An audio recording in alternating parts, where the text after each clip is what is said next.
Senator Hawley.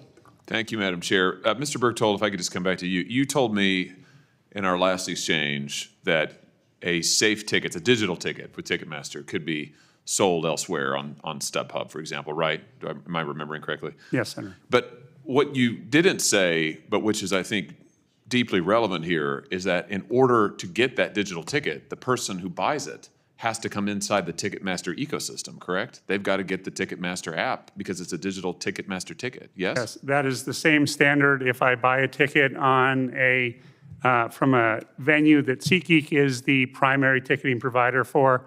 If I want to buy a ticket on Vivid, I then have to have a SeatGeek app in the same way. Well, this is a huge advantage to you, though, is it not? Because if you are forcing any buyer, and we're talking about the resale market here, just to be clear, in the resale market, you're forcing any purchaser to come into your ecosystem to sign up. And I noticed, by the way, that you advertise this from your own website.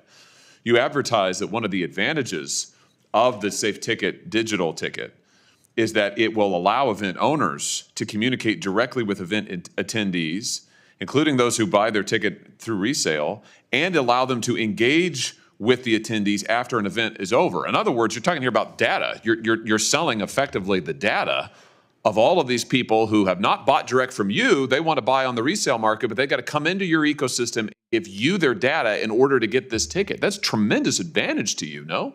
It is, Senator, it does not quite work that way. It is our policy that if an account is established solely for the purposes of receiving a ticket, we do not use that data for purposes of marketing. So wait a minute, they can't communicate. When you say on your website that anybody who has a safe ticket, that the event owner will be able to engage with them once the event is over, will be able to offer personalized food and beverage and merchandise offers, that's not true? In the context of the event itself, I believe there is some ability to reach out to connect with those fans. Once the event is over, you say? Yeah, Ticketmaster does not use that data for marketing to individuals. Well, how do they contact them once the event is over? That copy may not be accurate, sir. This is on your website. Yeah, I'll have to look at it. This is how you're advertising your digital ticketing to folks to event owners. Yeah, I'll have to take a look at that. It does not sound accurate. Well, what it sounds like is a data industrial complex. I mean, that you, a monopoly, are now forcing in the resale market. You're using your monopoly on the front end to create a monopoly in the resale market where you're forcing everybody in the resale market to come into your ecosystem effectively. Of course, you also have your own resale platform. So, I mean, basically, if they're going to have to come into your ecosystem anyway to get a ticket that they bought on StubHub, why even go to StubHub or anywhere else? Why not just come to you directly, right? I mean, this is how monopolies work. You leverage market power in one market to get market power in another market, and it looks like you're doing that in, frankly, multiple markets. You're doing it in the resale market. You're doing it with data. Mr.